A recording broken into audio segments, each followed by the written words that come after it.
50 days weight loss சேலஞ்சோட டே 19 இன்னைக்கு காலையில எப்பவும் போல எம்டி ஸ்டமக்ல வெயிட் வந்து செக் பண்ணிடலாம். 60.85 வந்து இருக்குது. அதுக்கப்புறமா எம்டி ஸ்டமக்ல குடிக்கிறதுக்கு பிளாக் டீ வந்து போட்டுட்டு அதுல கொஞ்சம் பட்டை துண்டும் வந்து சேர்த்து கொதிக்க வச்சேன். அதுக்கப்புறம் லெமன் ஜூஸ் வந்து ஆட் பண்ணி குடிச்சாச்சு.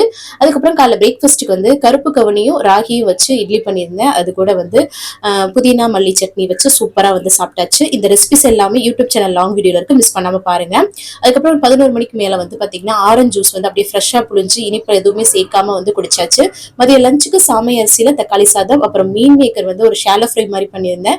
அதுக்கப்புறம் வெள்ளரிக்காய் நிறைய வச்சு சூப்பரா சாப்பிட்டாச்சு. இந்த ரெசிபியுமே லாங் வீடியோ யூடியூப்ல வந்து இருக்கு, மறக்காம வாட்ச் பண்ணுங்க. அதுக்கப்புறமா வந்து பாத்தீங்கன்னா ஈவினிங் ஸ்நாக்ஸ்க்கு கொஞ்சம் ஆப்பிளும் திராட்சையும் வந்து எடுத்துக்கிட்டேன். நல்லா ஃபில்லிங்கா இருந்தது. நைட் டின்னருக்கு காலையில வந்து அந்த ராகி கவனி கருப்பு கவுனி அரிசியோட இட்லி மாவு இருந்ததுல அந்த தோசை சுட்டு 2, அதுக்கப்புறம் அந்த சட்னி, அதுக்கப்புறம் வெள்ளரிக்காய், அதுக்கப்புறம் மீன் மேக்கர்லாம் வச்சு சாப்பிட்டுட்டு கடைசியா வார்ம் வாட்டர் குடிச்சு கம்ப்ளீட் பண்ணேன். தேங்க்ஸ் ஃபார் வாட்சிங். பாய்.